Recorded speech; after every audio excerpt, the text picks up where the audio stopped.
पाकिस्तान अब दुनिया के लिए ही नहीं अपने ही लोगों को निशाना बनाने लगा है। वो पाकिस्तान जो भारत के साथ साथ दुनिया के देशों में दहशत फैलाता रहा है, अब वही करतूत मुल्क के अंदर लोगों को डराने लगी है। पाकिस्तानी सेना हमेशा ही नागरिकों पर अत्याचार करती रही है और अब हाल ही में पाकिस्तानी वायुसेना ने अफगानिस्तान से सटे खैबर पख्तूनख्वा प्रांत में नागरिकों पर बम बरसाए हैं।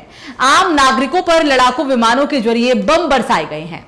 इतनी भयंकर बमबारी की गई कि आम लोगों को जान बचाने का मौका तक नहीं मिला। इन हवाई हमलों में महिलाओं और बच्चों समेत 30 लोग मारे गए हैं, जबकि दर्जनों लोग घायल हैं। अब सवाल यह है कि आखिर पाकिस्तान अब अपने ही लोगों पर अत्याचार क्यों करने लगा। यह बात सामने आई है कि पाकिस्तानी JF-17 लड़ाकू विमानों ने पश्तून बहुल मतरे दारा गांव पर हमले किए। LS-6 बम गिराए गए।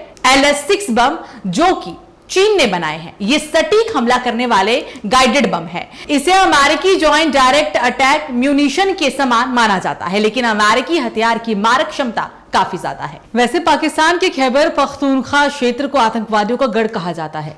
यहां ज्यादातर इलाकों में तहरीक-ए-तालिबान पाकिस्तान यानी कि TTP का कब्जा है और इस इलाके की आधिकारिक रिपोर्ट जो कि प्रांतीय पुलिस की है, उसमें कहा गया है कि खैबर पख्तूनख्वा प्रांत में इस साल अगस्त तक 605 आतंकी घटनाएं हुई है।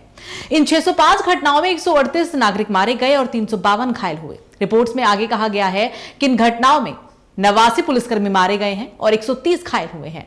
अकेले अगस्त में 129 आतंकी हमले हुए, जिसमें 17 नागरिकों और 13 पुलिसकर्मियों की जान चली गई।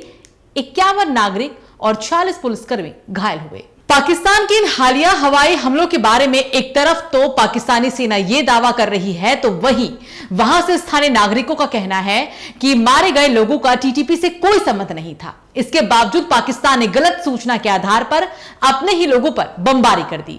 हमलों के बाद सोशल मीडिया में कई तस्वीरें और वीडियो शेयर किए जा रहे हैं, जिनमें तबाह हुए घर और चारों ओर शव दिखाई दे रहे हैं। स्थानीय लोग मलबों में फंसे जिंदा लोगों को बचाने की कोशिश करते हुए भी नजर आ रहे हैं। आवासी इलाके में बमबारी ने तिराह घाटी और उसके आसपास के निवासियों में भारी गुस्सा है। इलाके में विरोध प्रदर्शन हुए हैं, जिसमें कबीलाई बुजुर्गों और कार्यकर्ताओं ने घटना की जवाबदेही, जांच और पीड़ितों के लिए न्याय की मांग भी की है। इस तरह भारी संख्या में नागरिकों की मौत ने पाकिस्तानी सैन्य हमलों पर बहस छेड़ दी है और आतंकवाद रोधी अभियान के नाम पर नागरिक इलाकों पर हमले को लेकर नागरिक सुरक्षा को लेकर चिंताएं बढ़ गई है।